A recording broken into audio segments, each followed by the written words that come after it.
Spoštovani, spoštovani gledalci in gledalke, ja, hvala moram najprej reči vsem tistim, ki nas redno spremljate in seveda tudi sprašujete.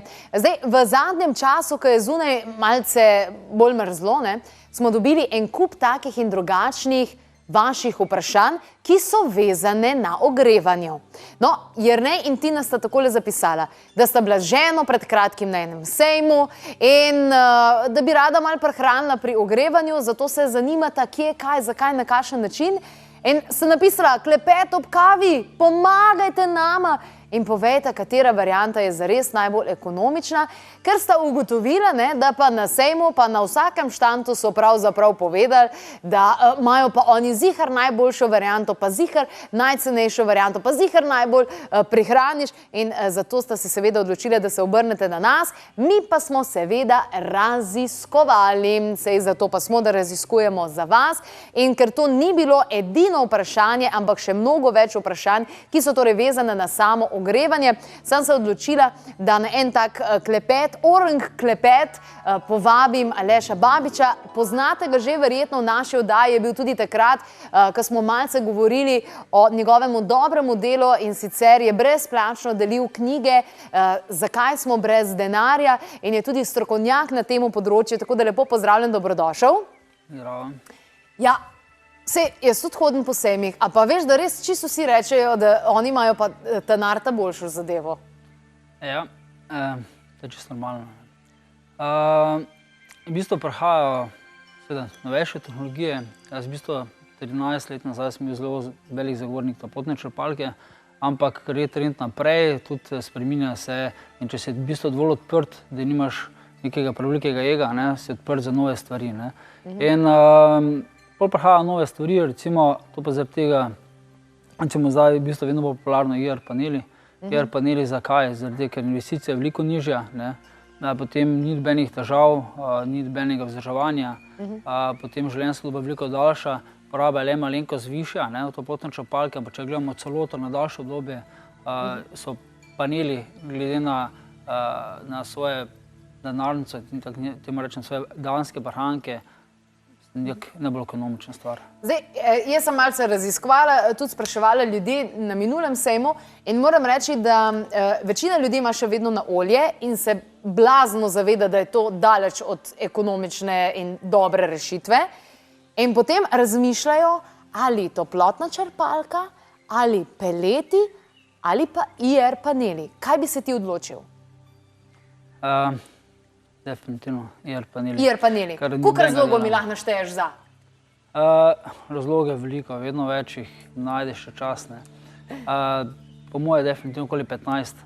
Okoli 15? Definitivno. Deva pogledati prvega, tukaj si nam jih pripravil, ker prihranimo torej pri stroških ogrevanja. 65% čak ima, kako? Ja, 65% so prihranki, če gledamo v bistvu, če uporabljamo te novejše, recimo nova tehnologija termostatov obstaja, drugače so prihranki okoli 50%. Z novo tehnologijo termostatov, ki ni v bistvu skoraj njih histereze, so prihranki tudi lahko do 65%. Do 65%. Ampak, okej, dajva začeti čist od same osnove. IR paneli, ki so tvoja najboljša izbira, so na elektriko. Da. Jaz sem pa slišala že, da elektrika je itak najbolj potratna, da to so pač požaruhi. Problem je v tem, recimo večina ljudi še vedno so v starih vzorcih in vedno govorijo elektrika draga. Recimo, če primerjamo, 17-18 let nazaj je bilo kurilno olje cena 21 centov. Zdaj elektrika je bila skoraj enaka cena takrat. Recimo, če gledamo, da je olje v bistvu zraslo krat 4, elektrika pa je v bistvu še vedno skoraj ista cena, razen prispevki so šli v bistvu malce gor, to pomeni, da je elektrika zdaj duplo cenejša, glede na kupno moč. Tega se ljudje premalo zavedajo, recimo večina teh energetskih svetovalcev še vedno ene iste stvari govorijo, ker mislim, da se, kot da so neki vzorci, eno isto ponavljajo, v bistvu tudi če je klasičen eden električni konvekcijski radiator, je poraba primerjavi z oljem 20-30% nižja. Nižja? To je dejstvo, ampak oni pa še vedno govorijo, da je poraba 30% višja od olja. To je čisto napačen podatek, ki je v bistvu s tem načinom, ker izrajo svojega... V bistvu je pravi podatek, ampak ne za zdaj, ampak za 10 let nazaj. Ja, ampak oni so naučeni in še vedno isto ponavljajo. To je problem, Mora v bistvu sproti spremljati, kaj se dogaja, ne? Ampak tega pa ne dela, ker pač so naučeni določenega znanja in potem ponavljajo iste stvari. Ne? Se pravi, energetski svetovalci morajo dejansko ogromno energije vlagati v to, da imajo nove informacije, da poznajo sveže trende in vse te zadeve. Kako prepoznamo energetskega svetovalca, ki dejansko ni v stiku z časom, s tem, da nam reče, da je elektrika mnogo dražja kot druge ostale oblike? Kako ga še prepoznamo, recimo, ne vem, zmeraj, da ti lahko zračuna, verjetno mora priti k tebi domov pogledati situacijo, ne? Dejstvo. Energetski svetovalec mora biti v bistvu prvo kot prvo odprt, ne sme biti prevelikega ega. Pa v bistvu mora spoznati nove tehnologije. Obstaja tudi infrardeča tehnologija, ki v bistvu ima ogromno prednosti, ki ga niti ne moreš primerjati z konvekcijo. Vedno govorijo vat in vat je vat, ampak to dejansko pri IR-panelih čisto ne drži, ker je drugačen prenos toplota, potem ko se predmeti segrevajo, predmeti oddajo potem toploto, to mi takrat panel ne rabi vmes delati in tako naprej. Tako da te stvari določenega znanja nimajo, zato tudi obstaja ta knjiga, ker v bistvu vsem energetskim svetovalcem priporočam, to v bistvu je žal trenutno v angleščini, 600 strani, ko v bistvu knjiga govori ravno o infrardečem ogrevanju, so formule, v bistvu na kak način prihaja do teh prenosov in določene stvari, ki se niti ne upoštevajo. To pomeni, če so predmeti toplejši, potem ima tudi izolacija boljši efekt. Potem ob zračenju so veliko manjše izgube pri IR tehnologiji, kot pa pri konvekciji. Ker ko vrata odpreš, gre zrak ven, ga moraš spet nazaj pregreti, v panelih pa tega ni. Zdaj, jaz bom izhajala iz sebe, recimo, v redu, govorimo o toploti, ampak toplota zame izjemna razlika, ali jaz kalorifer priključam, ali je to mogoče drug način, ali pa če kamin recimo prežge. Tukaj ne moramo govoriti o eni in isti toploti, ker se mi zdi, da je blazna razlika. Kakšna je toplota izbire IR paneli, se pravi infrardeči paneli? V bistvu od nekdaj poznamo mi infrardečo toploto. Infrardeča toplota je čisto vsak človek odda infrardečo toploto, vsak predmet odda infrardečo toploto. Recimo krušna peč, potem lončena peč odda infrardečo toploto. Bolj samo odvisno od razmerij. Recimo kamini oddajo malo manj infrardečo toploto, gre nekaj tudi del v konvekcijo. Kasneje so začeli pojavljati, ne vem, 60 let nazaj, vedno več konvekcija, s tem je tudi večja prednost za naftno industrijo. To pa zaradi tega, ker konvekcija, pa tudi za zdravstvo, ker konvekcija sluznico suši, tudi manj so odporne viruse, bakterije, prej zboliš. V IR toploti pa tako bolj blagodejno, da so pod IR toploto veliko boljše počutijo, sploh pa se opazi recimo pri živalih, pa pri rastlinah. Živali recimo pod infrardečim panelom zelo radi se pod njim uležejo. Živali že vedo, kaj je za njih prav. Absolutno. Se pravi, zdaj si mi hotel malo mogoče med vrsticam povedati, da način, kako se je razvijala industrija ogrevanja, da je bila usmerjena v temu, da naredijo nekaj, kar ni popolno za našo telesno zdravje in ni popolno za to, da bi se mi dobro počutili, ampak je popolno za to, da je dobra priložnost, da zaslužijo za dobiček. Dejstvo. Ali naftna industrija oziroma farmacija? Ja. Pismo. Karkoli govorimo, zmer pridemo do te naftne industrije pa farmacije. Ok, v redu, gremo naprej. Se pravi, toplota je tista ta prava toplota in valovi, ki dejansko potem grejo v telo, v tem smislu, da ni suh zrak. Isto kot sonce. Sonce deluje ves čas z infrardečo toploto. Če bi sonce recimo ogrevalo s konvekcijo, bi bilo tukaj minus 5000 stopinj, recimo za na pamet govorim. Razumem. Zaradi, ker ko se predmeti segrejejo, predmeti potem oddajo toploto. Vsi predmeti v prostoru so toplejši in v bistvu ne črpa naše toplote iz telesa. Potem v tem primeru se prah ne dviguje. Recimo, če poleti pogledamo, manj prahu v zraku kot po zimi. Ker poleti ogrevamo z IR toploto, sonce ogreva skozi okna. Po zimi pa začnemo z konvekcijo in po zimi se bolj koloži zrak in več je prahu v zraku, manj sveži zrak je v zraku. Poanta pa v tem, da imaš ti moč lahko malo nižjo temperaturo v prostoru, tudi za zdravje je boljše. Imaš ti moče 21 stopinj, ampak občutek toplote pa je v bistvu 2 stopinji večji, če imaš ti 2 stopinji toplejše predmete. In pri lončeni peči, pa krušni peči se ljudje boljše počutijo, lahko malo bolj sveže zrak je, hladnejši zrak, ampak stene so pa tople. Zato je tudi manj plesni, recimo zdaj se vedno pojavlja plesni, tudi več razlogov je za to, ne? Ampak včasih niso toliko plesni poznali, ne, kot pa zdaj poznamo. Ne? Ja, Aleš, ful veliko si povedal, pa sploh še nisva dobro začela. Dajmo pogledati še ostale razloge. 18 jih je namreč navedel, ko sem mu rekla, kaj ti misliš, daj priprav nekaj, da vidimo. In sicer jaz vidim sicer zelo slabo, ampak okej, vidim, da odpravlja torej vzroke, kar si ravno kar povedal, tudi za plesen in pa vlago in pa podaljšuje življenjsko dobo zgradbe. Kaj si mislil s tem?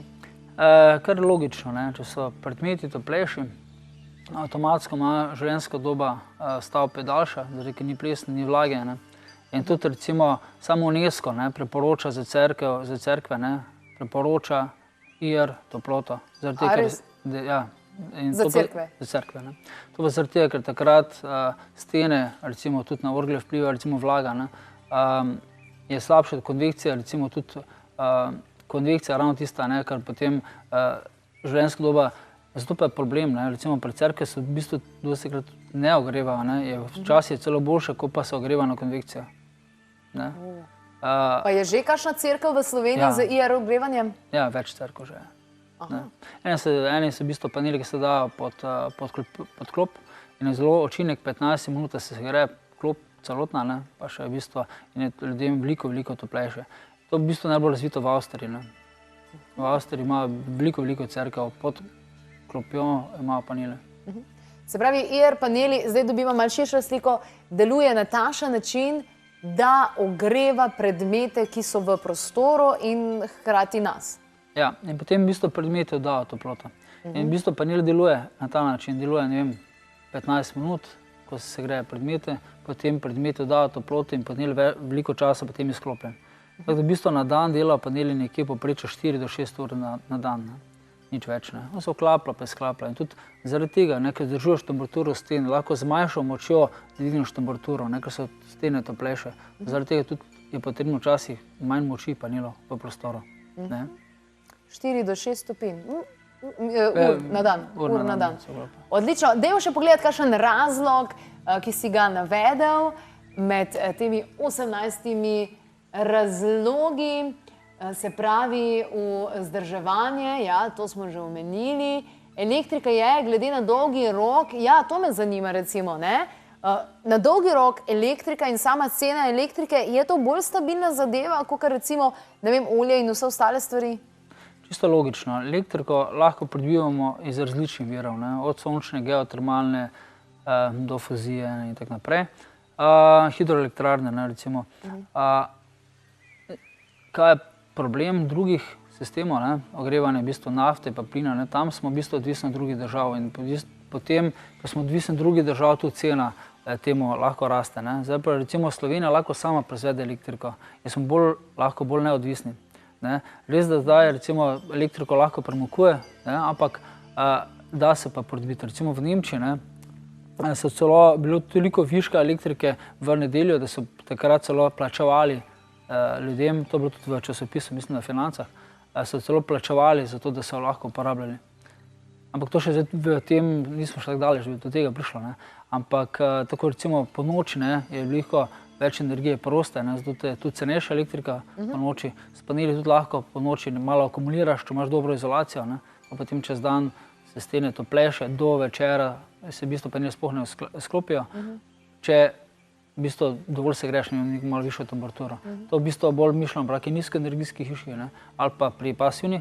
Pri neizolirani hiši pa boljše, da je konstantna temperatura. Konstantna temperatura. Preprosto se sliši. Elektrika vsekakor je, ogromno poznamo in tudi v oddaji Klepet ob kavi. Tukaj smo že raziskovali vse te možne načine in elektrika je res zelo lahko dostopna. Vsak jo lahko doma že dela, ne? Dobesedno. Prihodnost tudi tem, ne, recimo zdaj, naslednjo leto, lahko v bistvu lahko ima vsak svojo elektrarno, ne. V bistvu, kar viška elektrike pač spusti nazaj, ne. Recimo, če potrebuje, ne vem, 6 kW, recimo sploh nizkoenergijske hiše ali pasivne hiše, recimo, ne, ali pa nizkoenergijske, je potrebno za en prostor mogoče okoli 3 do 4 kW moči za toploto, ne. Ampak 3 do 4 kW, kar pomeni, da potrebuješ ostalo elektriko, če imaš varčne zadeve znotraj, ne, potem rabiš nekje 6 kW, to pomeni, da namestiš 6 kW fotovoltaiko, ne, in s tem pokriješ celotno svojo skrbo, si v bistvu samo skrba. Investicija pa ni večja nič kot pa okoli 10-11 tisoč evrov, ne, pa še to, da je panelov neprimerno daljša od drugih sistemov, ne, zaradi tega, ker nima nobenih gibljivih delov, nima nobene črpalke, ni povezano z vodo, ne.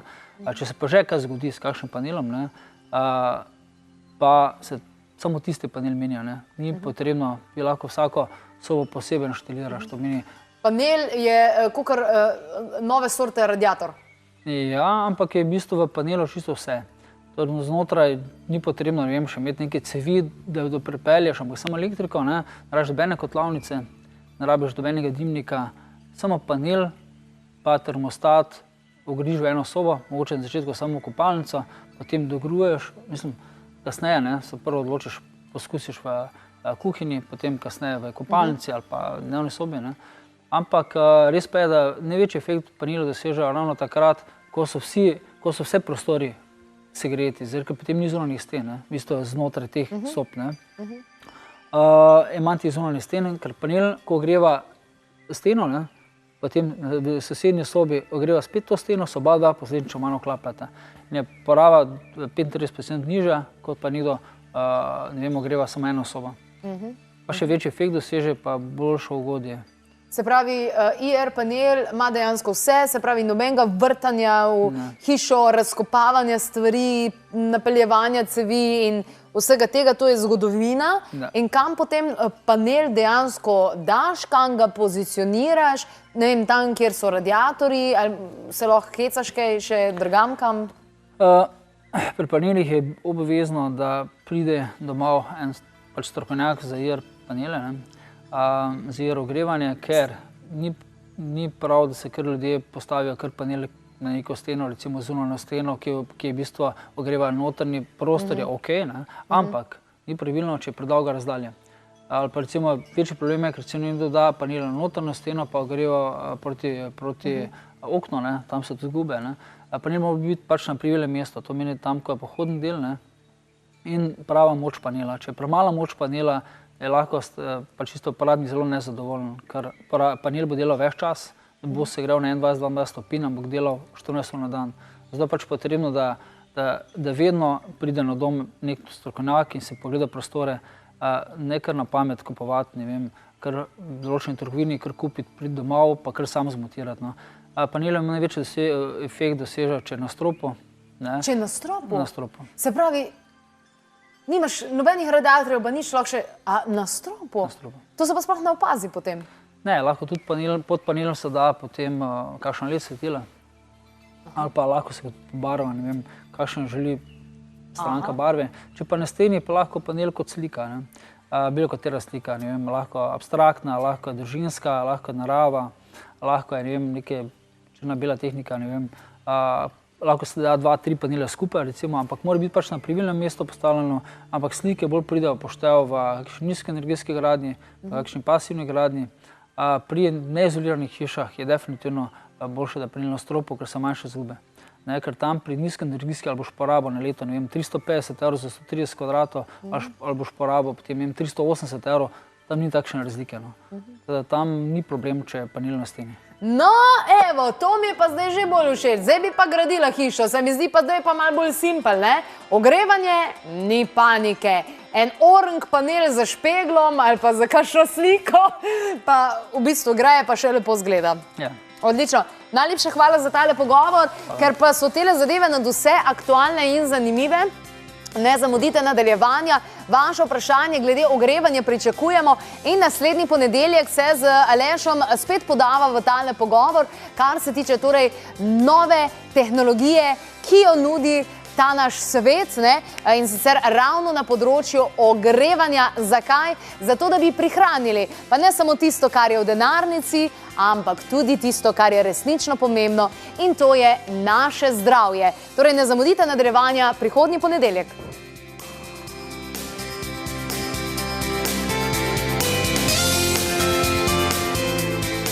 Če si slišal oziroma slišala kaj zanimivega, daj potem deli tale posnetek s svojimi prijatelji na Facebooku, kjer nas seveda tudi najdeš pod Klepet ob kavi. Sicer pa raziskuj naprej vse Klepetove posnetke na YouTube kanalu in ne pozabi preveriti tudi spletne strani, in sicer www.klepetobkavi.si. Tam najdeš kup zanimivih novic, brezplačnih meditacij in drugih informacij, ki jih lahko porabiš za to, da boš živela oziroma živel bolj kvalitetno življenje.